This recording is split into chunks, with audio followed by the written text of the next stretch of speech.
வணக்கம். மனம் கவர்ந்த பங்குச்சந்தை அப்படிங்கிற அந்த தொடரில் வார நாட்களில் நம்ம பங்குகளை பற்றி பார்த்துட்டு வரோம்.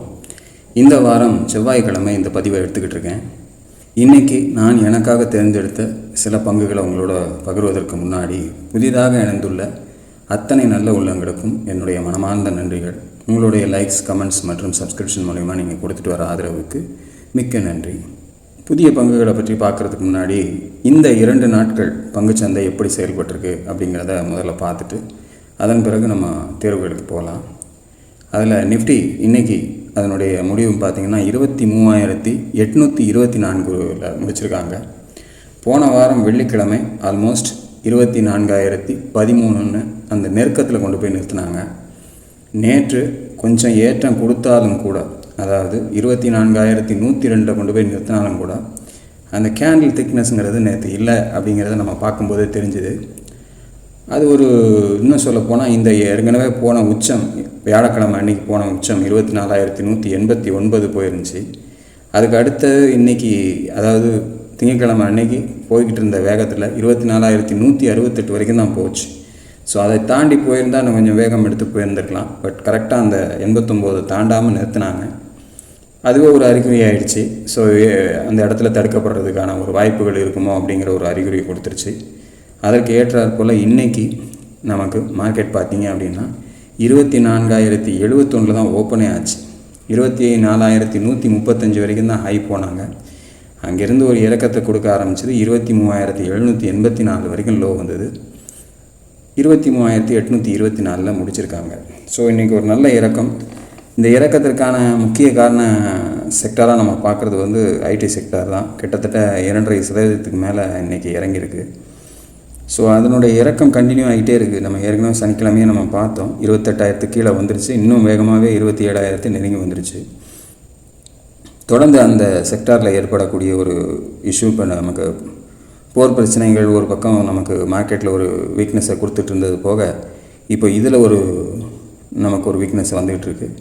ஸோ இருந்தாலும் நமக்கு இந்த லெவல் கண்டினியூ ஆகி திருப்பி கீழே இறங்க ஆரம்பிச்சதுன்னா 23,784 கீழே வரக்கூடிய 2 நாட்கள் நமக்கு கீழே க்ளோசிங் கொடுக்க ஆரம்பிச்சதுன்னா நம்ம கொஞ்சம் கவனமாகவே இருக்கணும். மீண்டும் அந்த 23,360 அந்த லெவல் வரைக்கும் நெருங்கி செல்கிறதுக்கான வாய்ப்புகள் இருக்கலாம். ஸோ மேலே 24,000 தாண்டி க்ளோசிங் கொடுக்காத வரைக்கும் அடுத்த ஒரு ஏற்றமானது நமக்கு ஸ்ட்ராங்காக இருக்காது அப்படிங்கிறத மனதில் வச்சுங்க. போன வியாழக்கிழமை நமக்கு போன அந்த உச்சத்தை தாண்டி அடுத்த லெவல் க்ளோசிங் ஸ்ட்ராங்காக போக ஆரம்பிச்சிருச்சுன்னா நமக்கு 24,610 வரைக்கும் செல்வதற்கான வாய்ப்புகள் இருக்குது. ஆனால் இந்த வாரத்தில் நமக்கு ஒரு 2 நாட்கள், அதாவது புதன் வியாழன் மட்டும்தான் ட்ரேடிங் இருக்குது. வெள்ளிக்கிழமை நமக்கு விடுமுறை நாள் ஆகிடுச்சு, மொஹரம் பண்டிகையை முன்னிட்டு. ஸோ இந்த 2 நாளில் இந்த நிகழ்வுகள் நமக்கு எப்படி நடக்குது அப்படிங்கிறத நம்ம பொறுத்திருந்து பார்ப்போம். அடுத்து இந்த நாளுக்கான என்னுடைய தேர்வுகளை பார்க்குறதுக்கு முன்னாடி என்னுடைய சேனலில் ஏற்கனவே சொன்ன சில பங்குகளில் ஒரு சின்ன அலர்ட்ஸை பார்த்துட்டு அதன் பிறகு புதிய பங்குகளை நோக்கி பயணிக்கலாம். New India assurance company limited 195 ரூபா 10 காசில் முடிச்சிருக்காங்க. ஸோ ஒரு 157லேருந்து 177, 199, 214 இது 2வது வாரம் நமக்கு இந்த 2 லெவல்ஸும் ஒரே வாரத்தில் கிராஸ் பண்ணி வந்துட்டாங்க. 3வது லெவலுக்கு இந்த வாரம் வாய்ப்பு கொடுத்துருச்சு. ஆனாலும் 214 தாண்டி 218 வரைக்கும் போனாலும் கூட ஸ்ட்ராங்காக அங்கே க்ளோசிங் கொடுக்க முடியல, நிறுத்த முடியல. ஸோ 195க்கு மறுபடியும் கீழே வந்திருக்கு. இன்றைக்கி இருந்த சூழ்நிலைக்கு ஏற்றார் போல் மார்க்கெட்டினுடைய கண்டிஷனுக்கு. அதனால் கீழே வாங்கியிருந்தீங்க ஏதாவது சந்தர்ப்பத்தில் அப்படின்னா கொஞ்சம் கவனமாக ப்ராஃபிட் புக் பண்ணுறதுக்கு தயார்படுத்திங்க. ஒருவேளை 192 கட் பண்ணி கீழே வர ஆரம்பிச்சிதுன்னா மறுபடியும் இந்த 177க்கும் இல்லை அதையும் உடைத்தால் 157க்கும் வர்றதுக்கு வாய்ப்புகள் ஆகிடலாம். ஸோ மேலே அந்த டைல் நீங்கள் பார்க்கும்போது அது ஒரு சிக்னல் மாதிரி தான் நமக்கு. இதுக்கு மேலே நான் போக மாட்டேன், கீழே இறங்கி வரப்போகிறேன் அப்படிங்கிற மாதிரியான ஒரு சிக்னல் கொடுக்கறது தான். அதையும் மீறி அது திரும்புது அப்படின்னா நமக்கு பை சான்ஸாக வாய்ப்புகள் இருந்துச்சுன்னா அடுத்து வரக்கூடிய அந்த 2 நாட்கள் நமக்கு எப்படி சப்போர்ட் பண்ணுதுன்னு பார்க்கணும். க்ளோசிங் தான் மெயின். நமக்கு இந்த வாரம் வெள்ளிக்கிழமை க்ளோசிங் இல்லை, வியாழக்கிழமை எப்படி க்ளோஸ் ஆகுது அப்படிங்கிறத பார்க்கணும். 199 மேலே க்ளோஸ் ஆகுதுன்னா கொஞ்சம் ஹோல்ட் பண்ணி பார்க்கலாம். அது எப்படி மேலே போய் நின்று எந்த இடத்துல க்ளோஸ் ஆகுதுன்றதை டே சார்ட்டில் நீங்கள் பொறுமையாக பார்த்து அதன் பிறகு நீங்கள் முடிவு எடுக்கிறது நல்லது. அடுத்த ஒரு ஸ்டாக் பார்க்கலாம். ஸ்டார் ஹெல்த் 583 ரூபா 60 காசில் முடிச்சிருக்காங்க. 580 ரூபா தான் நம்ம கொடுத்துருந்த அடுத்து இருக்கக்கூடிய ரெசிஸ்டன்ஸ், அதாவது 2வது ரெசிஸ்டன்ஸ்.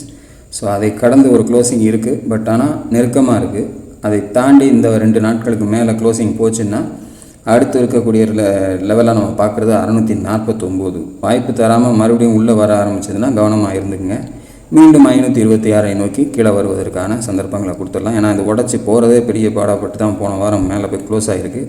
இந்த வாரம் அதுக்கு மேலே நிறுத்தியிருக்காங்க. ஒரு அலர்ட்டாக இருங்க, ஜாக்கிரதையாக. ஏன்னா இந்த 580 தாண்டலை அப்படின்னா மறுபடியும் கீழ் நோக்கி வர்றதுக்கான சந்தர்ப்பத்தை கொடுத்துடலாம்.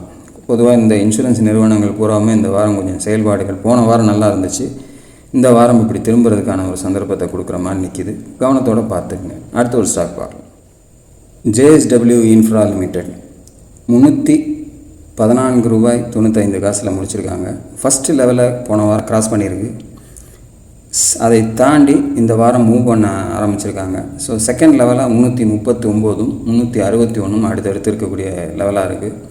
ஸோ இன்ஃப்ராஸ்ட்ரக்சருக்கு போன வாரமே நம்ம அந்த செக்டார்ஸில் பார்க்கும்போது ஒரு நல்ல ஒரு முன்னேற்றத்தை பார்க்க முடிஞ்சுது. அதனுடைய இம்பேக்ட்டு அதனுடைய ஸ்டாக்ஸ்லையும் கொஞ்சம் பிரதிபலிக்கிறத பார்க்க முடியுது. ஸோ அந்த வகையில் இந்த பர்டிகுலர் ஸ்டாக் 306க்கு மேலே ஒரு க்ளோசிங் போன வாரம் கொடுத்தது. இந்த வாரம் கொஞ்சம் மூவ் ஆக ஆரம்பிச்சிருக்கு அந்த ஹையை தாண்டி. கவனமாக பார்த்துங்க. இந்த பர்டிகுலராக இந்த 2 ரெசிஸ்டன்ஸுங்களும் அடுத்து வரக்கூடிய லெவல்களில் நமக்கு கிடைக்கிறதுக்கு வாய்ப்புகளாக இருக்கும். எந்த இடத்துல உங்களுக்கு நல்ல ஒரு ப்ராஃபிட் புக்கிங் சான்சஸ் கிடைக்குதோ அதை பயன்படுத்திக்கிறதுக்கு மறந்துடாதீங்க. இதுதான் இந்த வாரத்துக்கான என்னுடைய அலர்ட்ஸு. ஸோ இந்த வாரத்துக்கான என்னுடைய தேர்வுகள் என்னன்றதை பார்த்துடலாமா? இந்த வாரத்துக்கான என்னுடைய முதல் தேர்வு பிரமல் பார்மா லிமிடெட் 168 ரூபா 89 முடிச்சிருக்காங்க. 180 ஒரு முக்கியமான ஒரு ரெசிஸ்டன்ஸ். அந்த லெவலுக்கு போகும்போதெல்லாம் தடைப்பட்டு நிற்கிறத நம்ம சில வாரங்களுக்கு முன்னாடி நம்ம அதை பார்த்தாலே தெரியும். மேலே போனாலும் அந்த டைல் மட்டும் மேலே இருக்கும், கீழே கேண்டில்ஸ் கீழே வந்து க்ளோஸ் ஆகிருக்கும். ஸோ அந்த 180க்கு மேலே ஒரு க்ளோசிங் ஸ்ட்ராங்காக கொடுக்குதா அப்படிங்கிறத இந்த வாரம் நீங்கள் வாட்ச் பண்ணுங்கள். இந்த வாரம் நல்ல ஒரு வால்யூமோடு தான் மூவ் ஆக ஆரம்பிச்சிருக்கு. ஸோ ஒரு வேளை 180க்கு மேலே க்ளோசிங் கொடுக்கக்கூடிய சந்தர்ப்பம் ஏற்பட்டுச்சுன்னா அடுத்த ரெசிஸ்டன்ஸ் லெவலாக நமக்கு ஸ்ட்ராங்காக வரக்கூடிய இடம் 210. அதையும் தாண்டி ஒரு ஸ்ட்ராங் க்ளோசிங் கொடுத்துச்சு அப்படின்னா 230ங்கிறது அதுக்கு அடுத்து இருக்கக்கூடிய ரெசிஸ்டன்ஸாக இருக்கும். அதையும் தாண்டி ஒரு ஸ்ட்ராங் க்ளோசிங் கொடுத்தாங்க அப்படின்னா 257 அப்படிங்கிறது 3வது ரெசிஸ்டன்ஸாக இந்த பர்டிகுலர் ஸ்டாக்கில் நமக்கு வரத்துக்கு வாய்ப்புகளாக இருக்கும்.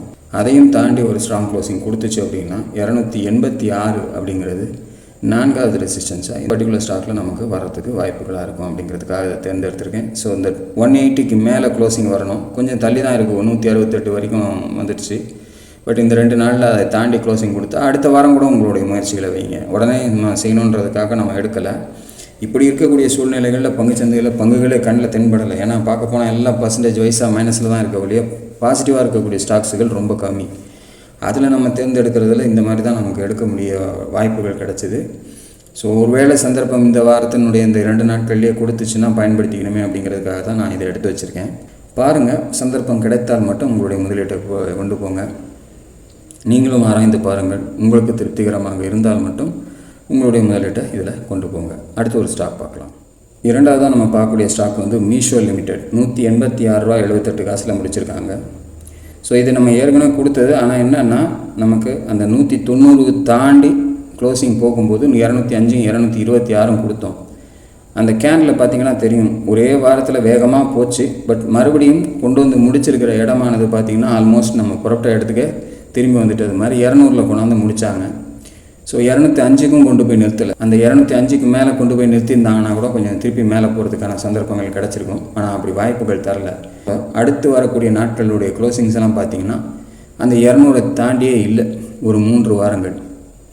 அதன் பிறகு ஒரு நல்ல இறக்கம் கொடுத்து 174 கீழே கிட்டத்தட்ட 160க்கும் வந்துட்டாங்க. அங்கேருந்து இப்போ திரும்பி இருக்குது. மறுபடியும் இந்த 190 தாண்டி ஒரு க்ளோசிங் கொடுக்கறதுக்கு முயற்சிக்கிறாங்க. ஸோ இந்த வாரம் அப்படிப்பட்ட ஒரு சந்தர்ப்பங்களை இந்த 2 நாளில் அது கொடுத்து க்ளோசிங் கொடுத்துச்சு அப்படின்னா மறுபடியும் ஒரு முயற்சி இதில் வர்றதுக்கு வாய்ப்புகளாக இருக்கும். அப்படி இருந்துச்சுன்னா முதல் ரெசிஸ்டன்ஸாக 205 அப்படிங்கிறது முதல் ரெசிஸ்டன்ஸாக வரும். அதையும் தாண்டி ஒரு ஸ்ட்ராங் க்ளோசிங் கொடுத்தா 226, அதையும் தாண்டி ஒரு ஸ்ட்ராங் க்ளோசிங் கொடுத்தா 254ங்கிற இதற்கு முன்னாடி இது சென்ற அந்த உச்சத்துக்கு போய் சேருவதற்கு வாய்ப்புகளாக இருக்கும். ஸோ இந்த முயற்சி இப்போ கடந்த 3 வாரங்களாக ஒரு வால்யூமோட கொஞ்சம் கொஞ்சமாக ஏறி வந்துகிட்ருக்கு. இந்த வாரம் நல்ல ஒரு ஸ்ட்ரென்த்தாகவே மூவ் ஆகிட்டுருக்கு. நிற்கிதா அப்படிங்கிறத நம்ம பார்க்கணும். மேலே ஸ்ட்ராங்காக நிற்கிதா 190க்கு மேலே நின்றால் மட்டும் முயற்சி பண்ணுங்கள். வாய்ப்புகள் தரலை அப்படின்னா என்ட்ரியே கொடுக்க வேண்டாம். சந்தர்ப்பங்கள் தான் நமக்கு ரொம்ப முக்கியம். அப்படி ஒரு சந்தர்ப்பத்தை அது கொடுக்கல அப்படின்னா நம்ம என்ட்ரி அவாய்ட் பண்ணுறது நல்லது. 190க்கு முன்னாடியே வாங்கிடுவோம்னு வாங்கிடாதீங்க. அந்த லெவலை தாண்டலைன்னா அது திருப்பி மறுபடியும் 174 கீழே 160 ரூபா வர்றதுக்கு சந்தர்ப்பமாக மாறிடும். அதனால் கொஞ்சம் கவனமாகவே இருங்க. ஏன்னா நிறைய புதிய மக்கள் சேர்ந்துருக்காங்க என்னுடைய சேனலில். அதனால் சில விஷயங்களை கொஞ்சம் அழுத்தமாகவே சில நேரங்களில் சொல்ல வேண்டிய கட்டாயத்தில் இருக்கிறேன். நீங்களும் ஆராய்ந்து பாருங்கள். உங்களுக்கு திருப்திகரமாக இருந்தால் மட்டும் உங்களுடைய முதலீட்டை இதில் கொண்டு போங்க. இதுதான் இன்றைக்கி என்னுடைய தேர்வுகள். இந்த 2 ஸ்டாக்ஸ் மட்டும்தான். ரொம்ப கடுமையான சூழ்நிலை, மார்க்கெட் நல்லா இறங்கியிருக்கக்கூடிய இந்த சூழ்நிலையில் இந்த 2 பங்குகள் மட்டும்தான் என்னுடைய தேர்வுகளாக நான் எடுத்திருக்கேன். ஸோ ஏற்கனவே இருக்கக்கூடிய பங்குகளும் வாய்ப்புகள் கொடுத்தா முயற்சி பண்ணுங்கள். இதுலேயும் நமக்கு சந்தர்ப்பம் கிடைச்சா மட்டும் நம்ம முதலீட்டை கொண்டு போகிறது நல்லது அப்படிங்கிறத மனதில் வச்சுக்கோங்க. இன்றைக்கி ஒரு பர்டிகுலராக ஒரு சப்ஸ்கிரைபர் கேட்ட கேள்விக்கு ஒரு பதிலையும் கொடுத்துடணும் இந்த நேரத்தில் அப்படின்னு நான் நினைக்கிறேன். அவங்களுடைய பங்குச்சந்தை என்ட்ரியே இந்த 2026 அப்படின்னு தன்னுடைய முதல் கமெண்ட்டில் கொடுத்தாங்க. ஒரு குறிப்பிட்ட ஸ்டாக்கை கொடுத்து இந்த ஸ்டாக்கை நான் ஹோல்ட் பண்ணலாமா அப்படின்ற மாதிரி அந்த கேள்வியை வச்சுருந்தாங்க. நானும் அதை சொன்னேன், நல்லா தான் இருக்கும், அந்த பங்கு ஒன்றும் பிரயோஜனம் இல்லை அப்படிங்கிற மாதிரி.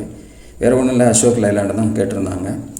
ஸோ அசோக் லைலாண்டில் ஒரு பெரிய மாற்றங்கள்லாம் அவங்களுக்கு இன்னும் குறைஞ்சி வந்துடல. ஒரு 10, 20, 15 ரூபாய்க்கு உட்பட்டு தான் அது இருக்குது. அந்த இறக்கங்கிறது ஒரு பெரிய இறக்கம் கிடையாது.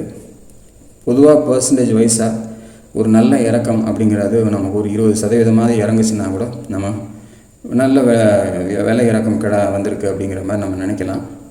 அப்படி இல்லாமல் ஒரு சின்ன சின்ன இறக்கங்கள் நமக்கு பங்குச்சந்தையில் இறங்கும்போது அதற்கெல்லாம் நம்ம பயந்தோம் அப்படின்னா நம்ம மார்க்கெட்டில் ட்ரேட் பண்ண முடியாது. அவங்களுக்கு நான் சொல்லக்கூடிய விஷயமாக தான் நான் இதை சொல்கிறேன். எதற்கும் அச்சம் இல்லாமல் இருக்கணும் அப்படின்னா தான் நம்மளால் பங்குச்சந்தையில் இருக்க முடியும். இந்த மாதிரியான மார்க்கெட் கண்டிஷன்ஸ் நாங்கள் நிறையா பார்த்துட்டோம். இதை விட பெரிய ஃபால்ஸ் எல்லாம் நாங்கள் பார்த்துருக்கோம். இது ஒன்றுமே கிடையாது. ஒரு 2000 புள்ளிகள் உச்சத்துலேருந்து கீழே இறங்கி நிற்கிது, அவ்வளோதான். பெரிய மாற்றங்கள் ஒரு 2000, 3000 புள்ளிகளுக்குள்ளே இருக்கிறதுனால இதெல்லாம் பெரிய மாற்றங்கள் கிடையாது. கொரோனா டைமில் கிட்டத்தட்ட 8000 புள்ளிகள் கீழே வந்துட்டு மறுபடியும் மேலே போனது பார்த்தோம் நம்ம. ஸோ அந்த மாதிரியான இறக்கம்லாம் இதில் ஒன்றும் பெருசாக வந்துடலை.